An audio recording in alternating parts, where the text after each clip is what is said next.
but it's not a thing where I need to be like, oh yeah, I don't fuck with you, right? Like, you know, we're not best friends anymore. Like, you know that. Yeah. Dilemmas time. Hi guys. Hi guys, welcome back to the second episode. It's me, Glow. This is Chirpse, and I'm here with my guest, Adem. A Leo prick who is consistently inconsistent. The biggest troll on earth. And yeah, an outright asshole. Oh, Adam, you shouldn't say things like that about yourself. So anyways, we're going to be doing dilemmas. Thanks for listening to my shitty fucking podcast. Yeah, like, if it's so shit, I honestly don't know why I would be here and have repeatedly asked to come back. But yeah, anyways, I'm going to do the proper intro, guys. Uh-oh. Hi, guys. Welcome to Chirpse Hurts with me, your host, Glow. If you don't know, then get to know. And a very special guest. Hi, I'm Glow. Nigga, say your name. Hi, I'm Adam. That's better. Okay, so we're going to get straight into it. If you've never watched the Dilemmas episode, this is the episode where you send us your problems anonymously and we give you advice. If you want to send a dilemma, use the link in my episode description down below. And yeah, if you just want to tell us a story time, then that's cool too. So, first dilemma. Okay, this is from a 25-year-old boy based in London. The dilemma is called, how do I get rid of my girlfriend's emotional support ex? Oh. Me and my girlfriend have been dating... She's so real, sorry. Me and my girlfriend have been dating for 3 months and became official about 1 month ago. Oh, sorry, about 2 months ago. It started off casual with both of us... So they were dating... For a month. For about a month, and then they became official. That's where you fucked up, bro. It started off casual with both of us seeing multiple people. By the time we became official, I had already stopped seeing my roster as I lost interest. My girlfriend was seeing 2 other boys at the time. One was romantic, let's call him Jake, and the other was just sex. When we became official, she let them both know straight away and friend-zoned them. My issue is with Jake. Me and my girlfriend have been official for 2 months now, and I feel like he's the third in our relationship. I've seen messages from him pop up on her phone a few times, and I've seen her watch or reply to his stories in my presence, but I just pretended not to notice. To be fair, I've never seen anything inappropriate. For context, my girlfriend has known him for about a month longer than she's known me, as she met us both on Hinge. Last month, me and my girlfriend went to a house party, and Jake was there. He came over and said hi to both of us, and I clocked a little awkward vibe between them at first.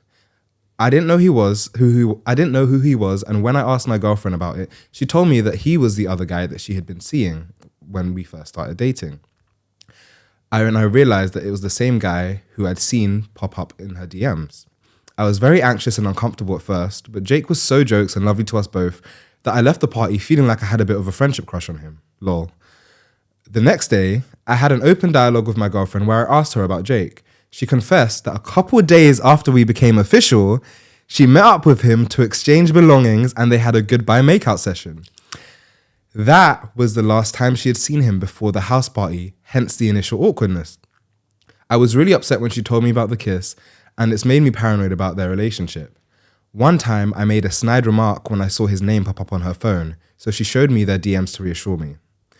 She said that she really values Jake as a mate, and it's nothing more than that. But I still feel so insecure and paranoid about it. Jake has since followed me on Instagram and been friendly towards me on social media, but I don't know how to take it. Am I being extra? How do I navigate this? Should I ask her to cut him off? Please help a very stressed straight boy out. Love. You're not a cock, bro. You gotta get out of that situation. Next thing you know, they're gonna be fucking and you're watching. Actually, for real. That sounds kind of hot. No, that's fucked up. You had a friendship crush on him. What are you talking about? See, I knew you're gonna be strict about this. Yeah. No, because after you found out, first of all, if I'm seeing anyone message you and we're together, anyone, why is your mum messaging you? Drag. I'm joking. Nah, all right, I'm sorry. But if I see anyone that you dated in the past messaging you, you're a hoe. Okay. Also, you dated a month before me and you started dating. You don't know the guy like that, bro. Let him go. Yeah, the timelines are kind of like grating on me. Do you know what I will say? Because on last week's episode, you mentioned that one of your ins is like exclusive stages. Right? Yeah.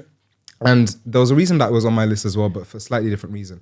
I think that sometimes situations like this happen where, like, people are seeing each other and, you don't always expect when you're about to become official with someone. Sometimes it comes by surprise, right?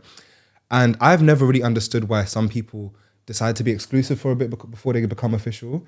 But now I get it, because I'm like, if you guys had maybe, especially because you started becoming official so quickly after meeting, if you guys had maybe like a month of just exclusivity after you started dating, and this is time where this is a month where you have time to cut off all of your other talking stages or your relationships.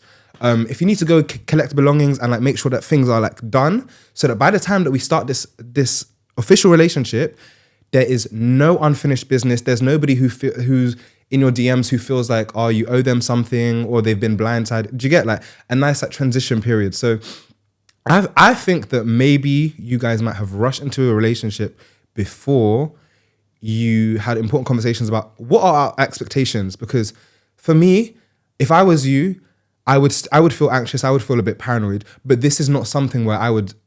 This is not like a big issue. Like. Can I look at the dilemma? Like. Oh yeah, you want to read it? Not read it. I just want to keep talking. Sorry. I would say though, I'm just gonna let me just talk the facts. Here are the facts. You feel a way about this relationship. She has violated the boundaries of your relationship by going back and having a makeout session with him, right?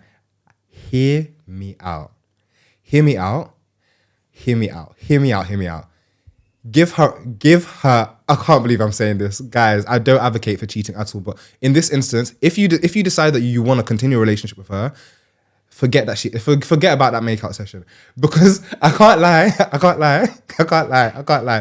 How many times have you ended a situation with somebody by surprise and you wish, I wish that the last time that I lips them, I knew it was the last time I lips them, or I wish that the last time I had sex with them was the last time I had sex with them. Yeah, I heard that stuff. You hear it. And it's not that she went out of her way to go and link him for that purpose. She actually went to get her belongings. Okay, fairs. She went to get her belongings. Get your belongings and go. Like no, I agree that that's what she should have done. I'm not saying that this is because do you know what's also peak is the fact that it was on the day they made themselves. No, it was a few days after. So it was after they became official, which is why I think it's even worse, because it's not like it was the day of. Because the day of, I'll be like, nigga, shut up. But like, if it's a few days after, that's very mad. Like, as in, she's actually gone out of her way to violate a boundary. However, all I will say is, she did not need to tell you about that. Most people won't hurt. Yeah, no, but if she didn't tell him, she probably would have like at some point in the future done it again. Maybe actually, because bro, she's a cheater. What are you doing? And my man followed you on Instagram and has been friendly towards you on social medias. Are you a cock? Yeah, I mean, no shade though, but like at this point, be a throuple or move you know on. What I'm saying? You're first no, of all, hear me out. No, this is hear bad. Hear me out. I agree that what she's done is fucked up, and you're so justified for feeling away, right? But it's very unlikely that she's gonna cut this person off. So you need to. She said that she really values Jake as a mate. That's not your bro. You don't know my man. You knew my man a month before you knew your man. Same way, so what are you doing? But same way that she's dating somebody who she's known a month less than Jake. Well, she obviously knows. But now she's in a relationship with that person. Yeah, okay. No, I would feel uncomfortable if my partner was saying, I was fucking this person a month before you. Bitch, trust me. The fuck? You're 25, so I'm going to hope your girlfriend's 25, 24, and the brother Jake is 24, 25, 26. You're too grown for this. This relationship is not going to end well, and I wish you luck. Yeah, my final notes, all I'll really say is like, at the end of the day, you need to decide whether you're staying with her or not. If you're not staying with her, you're more than justified, because this is not a great way to start a relationship. Like, this is not like a great precedent to start on. So fairs if you want to leave. If you can't, if this is something that's going to continue to make you feel away, I would say leave, get out while you're ahead. However, if you decide to stay, here are the things that you need to do. One, you need to have a conversation. Shit out of him. You need to. We do not usually encourage violence on this podcast. Usually. So anything that my guests say, I do not necessarily endorse. I don't even mean it. I know. But yeah, obviously, if you decide to stay, you need to actually face the facts. Like, I'm not somebody that will ever tell somebody cut this person off, like, unless they're an abuser, right? Right. So, Sorry. you moved your phone after you called your sister and changed your outfit. Alex, can you give me my phone? Because I'm going to read out a tweet, yeah? Okay, cool.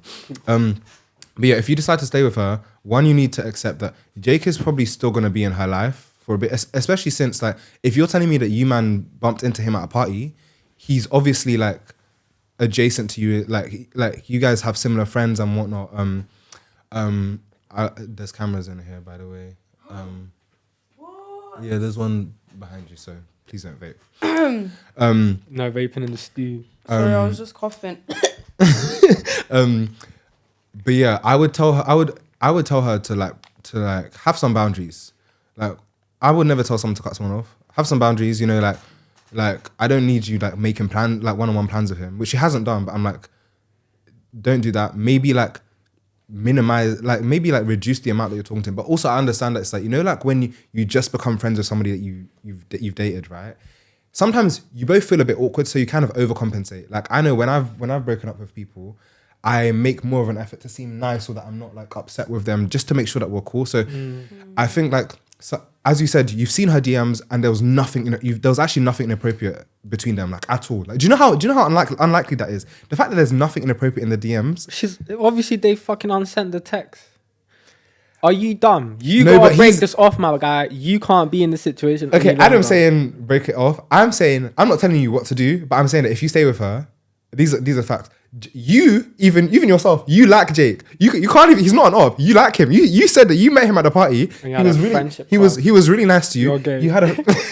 You had a friendship crush on him by the end. Yeah, I can't lie. The fact that he's even like eventually followed you and is like, that's just a threat. No. He's followed you. He's gone home. He's thought about it. He's like, I'm gonna follow this guy. I'm gonna let him know. Not everyone is as insecure in their masculinity as you, Adam. I'm gonna let you know that I kissed your girl. And I'm following you, and you know that I've kissed your girl. Maybe he wanna fuck. I can't lie. Maybe Jake wanna fuck him too.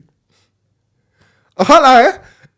Maybe Jake wanna fuck him too. Yeah. But no, what I would actually say is that for now, if you're gonna stay, just take everything at face value. Like, you like Jake. Jake is being friendly to you. Therefore, just take it as that. Like, if I'm sure you're gonna bump into Jake again at another house party or something, like, just take it at face value. Like, just treat him how he treats you. No. And if it's something where like you feel like you need to ask him some questions, maybe have that conversation with your girlfriend. Be like, would you feel a way if I went and asked Jake some questions? Because I want to put this to bed. I want to clear my head of any paranoia. And speaking to Jake will reassure me. Do that. Jake seems friendly enough. I'm sure he'll be open to the conversation. Like, and I can't lie, once you've done that, yeah, unless you see anything that violates a boundary again or like is suspicious, just leave it, because you don't want, if you stay with her, you don't want to create a sneakier person, because in her mind, okay, she's a thought. No, she's not. But like in her mind, yeah, like let's assume for a second, let's just assume that. I'm sorry, innit, bro. No, for a second, let's just assume that she actually does not like Jake. The reason she's with you and not him is because... So why is she kissing you? Why is she kissing Jake after we've made it official? Because of... You are not a cock. Also, can I just read out the tweet? Yeah, read out the tweet. I just beat the fuck out of my ex. I'm not playing this year. Anyways, I don't know. I don't want you to say anything. I don't want you to say what was... we do not. You do not condone violence. I don't really. I actually don't. But I'm just saying, it's looking like that situation. I'm deleting that because I'm not advocating for violence. Okay, women. Fine. I'll read the tweet and I'll make it less violent. Okay. I just beat the fuck out of my ex. Sorry, wait. I can't read the tweet. It's violent. I'll leave the tweet in, but I'm deleting your comments afterwards. I'm just gonna be under the YouTube, just commenting what I said. Anyway, from a burner. Yeah, no, from my name. I know. Go on, sorry. Give your advice to this poor gentleman that's been cheated on right in front of his face, being played, and still wants to be with his girl. But I'll say, like, if you need to ask Jake questions, ask questions. But if I just want to assume the best of her, because I'm only going off what you've told me, and you've said that you have not actually seen a suspicious interaction between these two people. So take her at face value, because for me, if I know I haven't done something, and I know, like, because I'm friends with people I've dated, I'm friends with you, like, you're sitting here and we're having this conversation, so I'm like, I wouldn't want someone I'm dating to now feel a way about our friendship, because I know I'm not doing anything wrong. I can lay it all out on the table. But if I was dating someone who was insecure and kept bringing it up when I know I'm not doing anything wrong, it's gonna create a sneakier person. I just had a change of heart. I think you should be with her. I think she deserves love. And it doesn't matter that she's a cheater and that she's going to keep cheating on you. I think you deserve love as well. And that, yeah. I actually just feel like that for real because I'm deep in inside. It's a toxic cycle out there. If she's the one, she's the one. Do you know what I'm saying? There might not be another person that's like her. There's definitely going to be better out there for you. But if you want to stay, I hear it. And I think you should keep doing that. And what I would say is don't ever complain about the relationship to no one. Just keep it to yourself because she cheated in your face and you stayed. So you got nothing to say.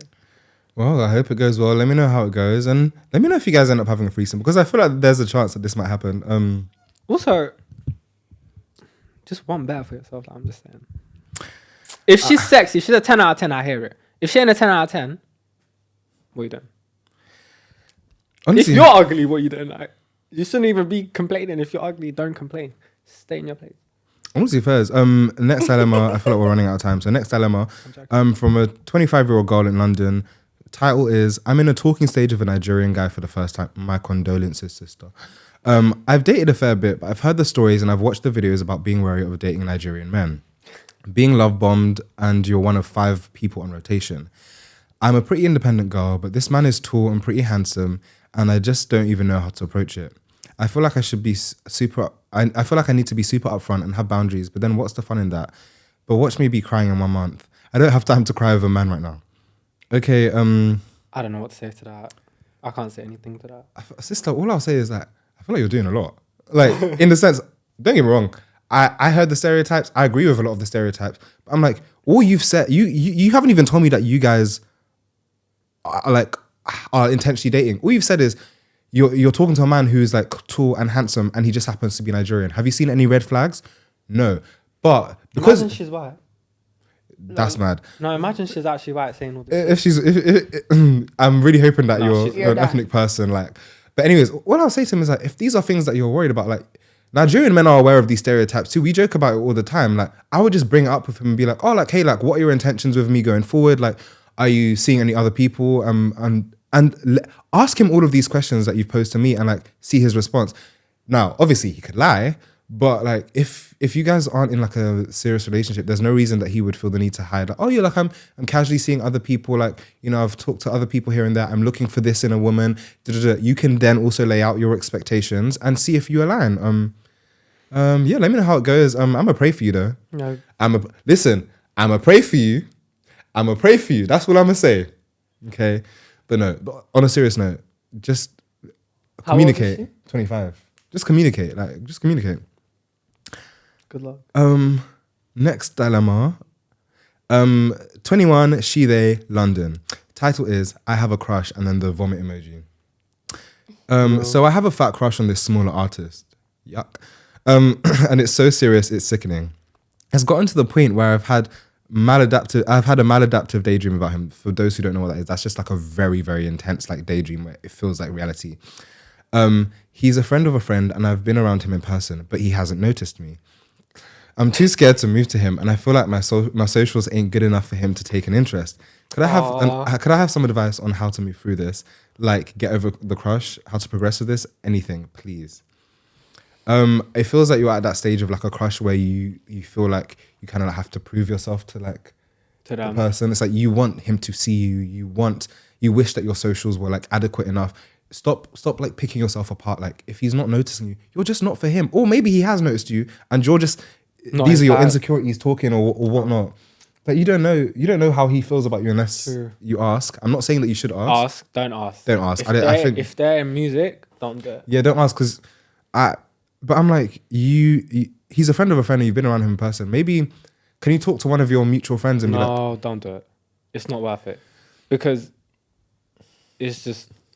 For me personally, yeah, like if I liked you and like me and you weren't friends, yeah, but I was friends with Alex, I would at least just ask Alex like, oh, like what's tea with Adem? Like, is he seeing anyone? Like, what's his type? Like, I would just ask questions so that I know whether I even have a chance. I'm not saying like, I wouldn't now ask Alex like, oh, can you set us up? More so just like, what's tea with him? Like, ask your mutual friend like, what's tea? And even if you don't want to out yourself, just say, oh, what's tea? Because like one of my homegirls was feeling him. It's simple, and then your friend will even give you the real gist, like from top to bottom. And yeah, you don't even, does he have a, like, you haven't said that, he said he hasn't noticed you. you've seen him in social situations. He's noticed. He's noticed you. He's probably just not like somebody who's like all up in your face, like.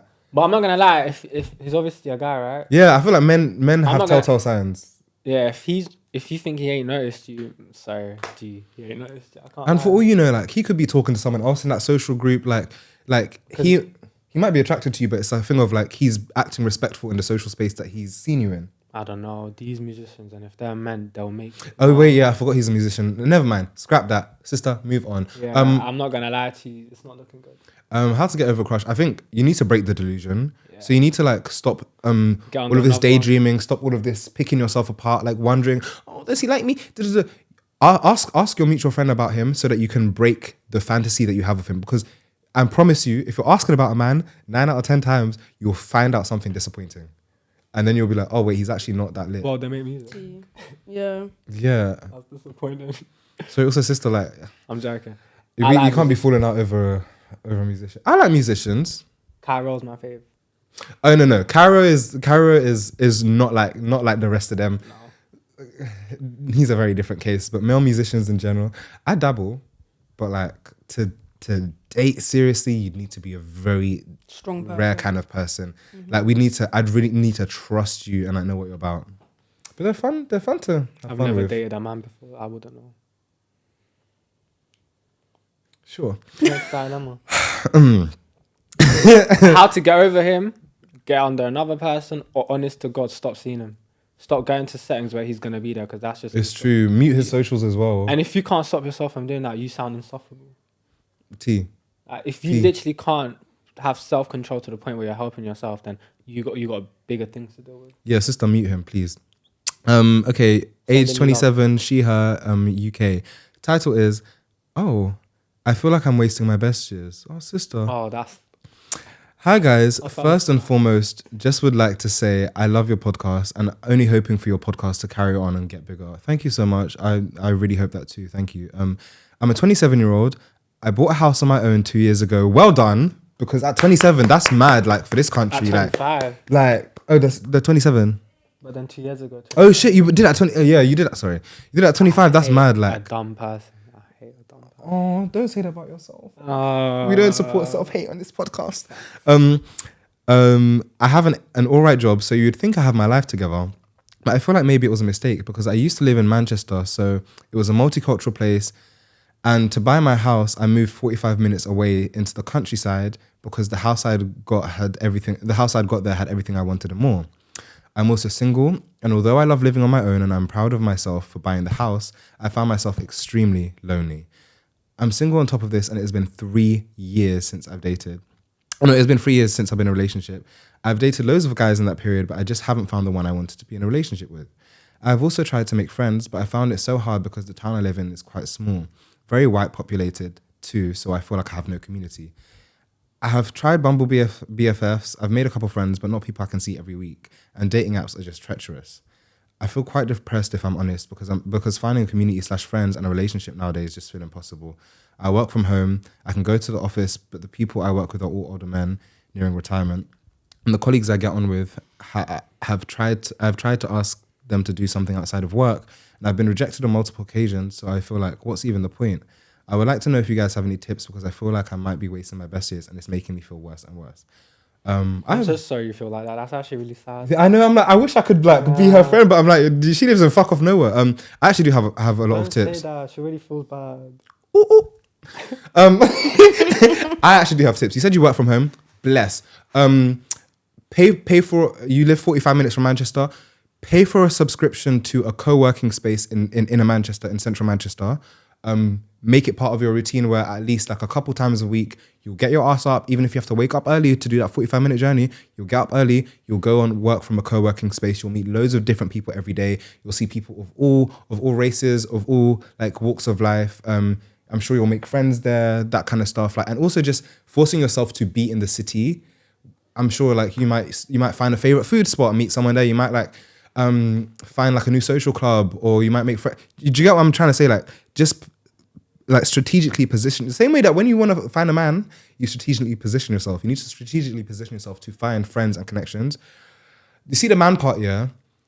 let that one. Bench Don't that. worry about that. Bench that. Yeah. You will find a man. Do you know how many men are looking for a woman who has her own house and a good job? You know how many men are looking for that? Too many. Oh, the hobosexuals are real and they are present. Hobosexual. Yeah, I love it. Yeah. Hobo Hotel. Do you know what keeps popping up on my thing? Run Club in Manchester. The 5 a.m. one. Oh. Yeah, that's crazy. But 5 a.m. I was gonna say, I'm not gonna lie to you, like, but the gym, like, you gotta invest time into yourself, which I'm sure you already have heard many, many times. But you really got to, like, the dopamine you get from going to the gym would eventually be so beneficial that you do put yourself out in situations that you wouldn't want to typically be in, which is probably go to the bar on your ones. Why? Because you've had a good day at the gym. Now you've got all this energy, you can go do this. Maybe that won't work. Fine. Might even find a gym bay. Yeah, obviously. But I can't lie, I feel like she should leave the man for now. Yeah. I feel like, but as you said, go gym, because you're a woman, so go gym, just ask another girl to spot you. Like, you're obviously not white because you made it very clear. So I'm like, bro, I'll just go gym. Like, obviously, I'll probably get comfortable with the gym first, do my reps, whatnot. If I see a girl who I think, like, she looks like she might be cool or friendly, I'll go up to her and be like, oh, babe, like, I'm sorry, I'm new here. Like, can you spot me or can you teach me how to use this? Right. And you already know that you have a shared interest because you're both at the gym. Like, I just feel like it's kind of hard because you are 45 minutes in, like, the countryside. And Manchester's already quite small, but there is somebody out there for you that would want to be friends with you. You might just not be putting yourself in the right rooms. But, I mean, it's not your fault. It's just the way life works. But I would say maybe join a virtual book club. Yeah, like, honestly, just find a way of, like, meeting other women, because forget the man for now, meeting other women or, like, meeting friends through a shared interest. Like, also, I don't know if you said you have a car. If you don't get a car and start driving. I'm going to assume you're in the countryside. Yeah, I'm going to assume you drive, but I'm like, so 45 minutes isn't actually that deep. Like, you can find a way to get yourself in Manchester more often.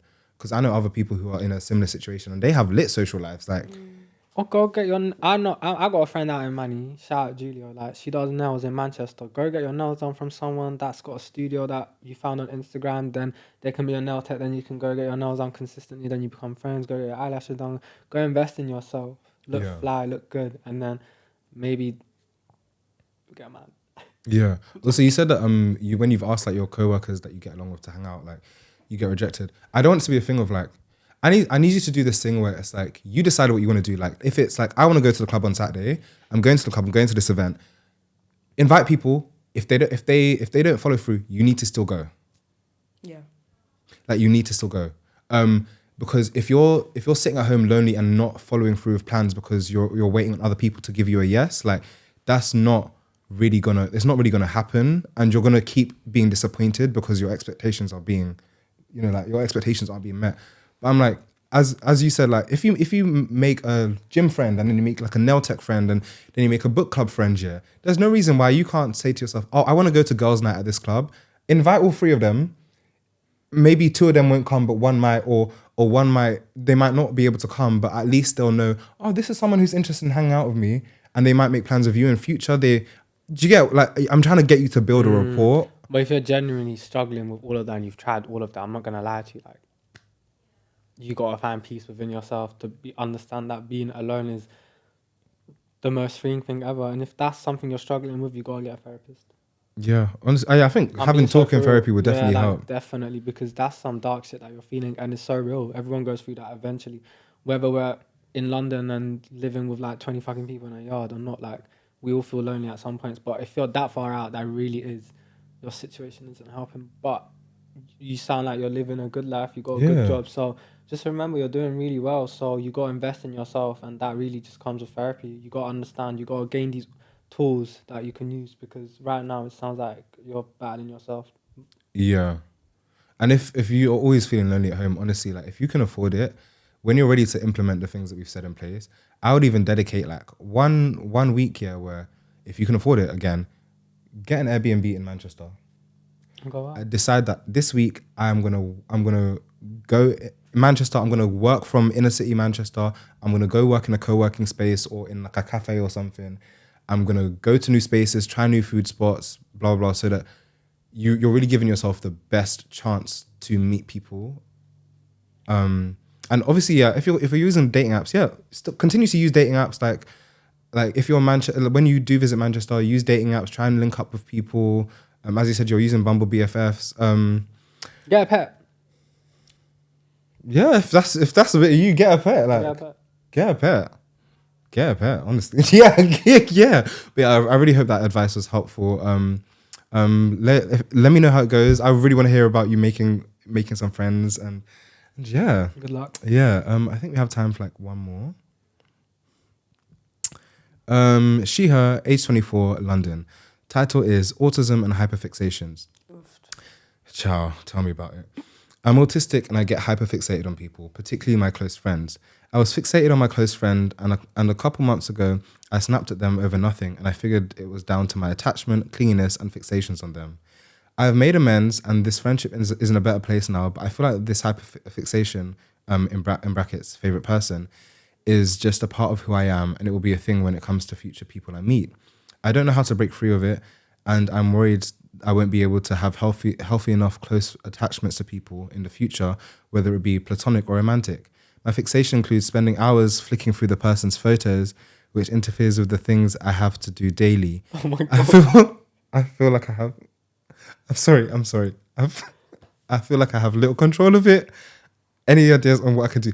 Firstly, I'm sorry. I've just never heard of that. But I hear it. I really hear it. I've just never heard of that in respect to, like, you know, friendships. I know what favorite person is in context with BPD. I know it can be really intense. But I think if it's interfering with your life, yeah, you need to find a way to stop putting these people on a pedestal, even if it's just a thing of like writing down their good and bad traits, trying to like remind yourself that they are just another human being, and like them not feeling the same way about you is not like a reflection of your friendship. It's just that they do not have the same hyper attachment style that you do.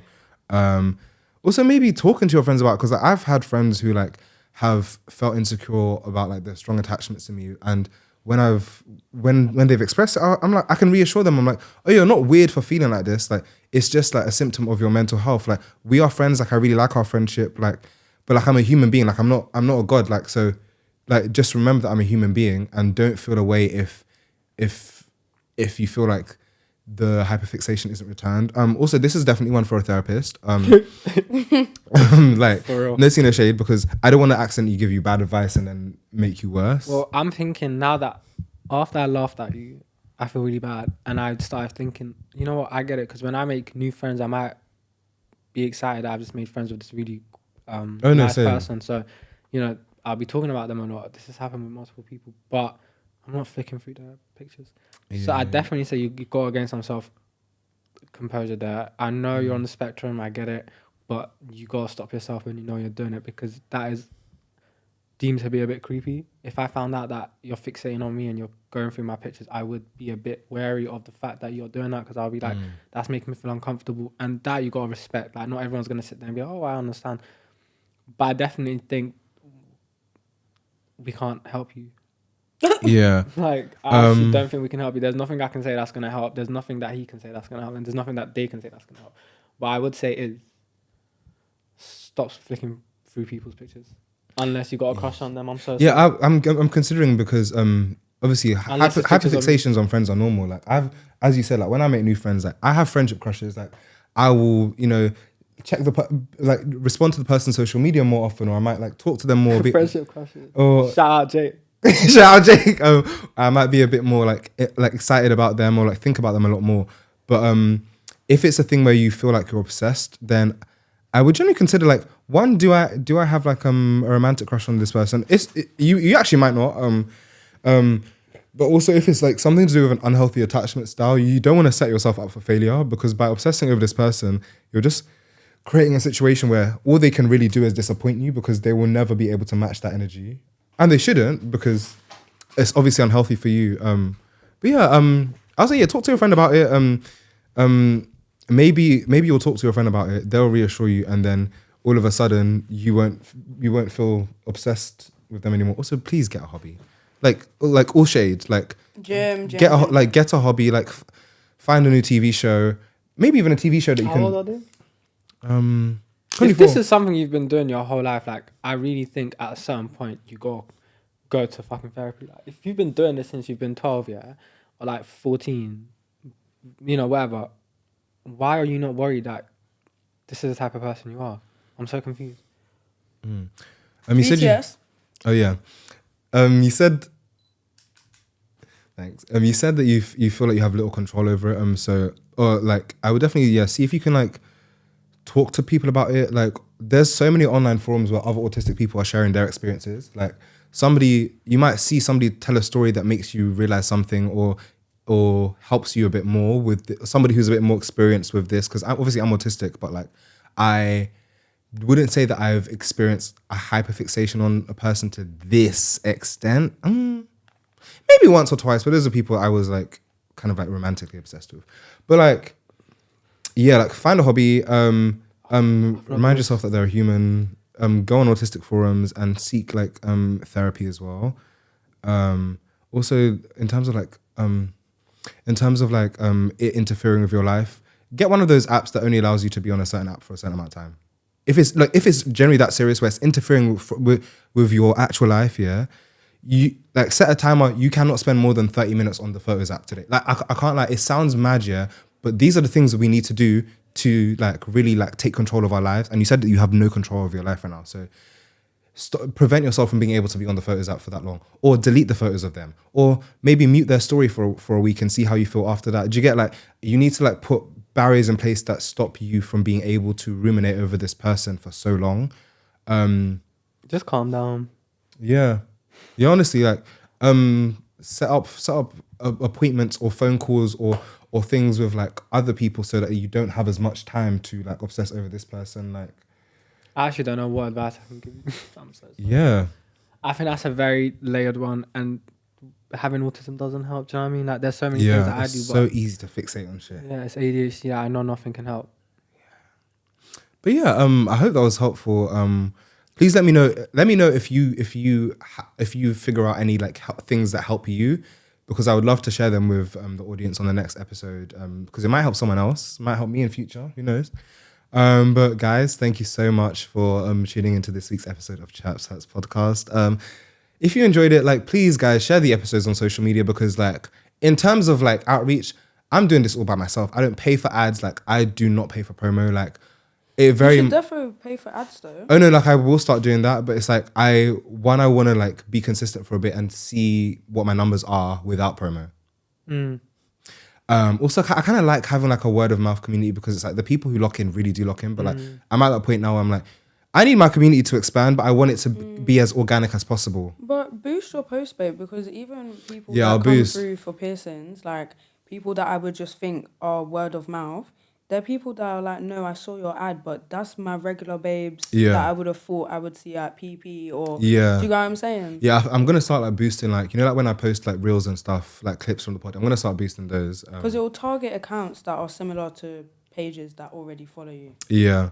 Also, to be honest, I kind of wanted to make sure that like the podcast had reached like a certain like level of quality before I started like expanding the audience, because I don't want people to come to my page, see one good clip and then be disappointed with the rest. Girl, that's not the case. So don't even think like that. I think I'm just in my head. Yeah. Maybe I'm the one who needs help. Maybe I'm the autistic person with a hyperfixation. But yeah, guys, that's it for now. Thank you so much to Adem for being our gorgeous guest the last 2 episoades. If you want to see him on again, let me know, and let me know what you want us to talk about. Maybe we can play some games next time. I think Shah's got to come back. Yeah, Shah definitely has to be there. Yeah. But yeah, thank you so much to Alex as well. I'm going to put a link to Alex's business in the bio. Amazing piercer. You've done 3 of mine. Yeah, what did we do? You did my nose piercing. You did my second lobes, I think. Okay, cool. And then you did, is this a helix? Yeah, you did my helix. Alex done my rook 5 years ago. Yeah, and I ain't had any issues. So Hood pierce. If you want to send a dilemma, you know what to do. Link below. If you don't know, then get to know. Like, comment, share. Love ya. Bye, guys. Bye.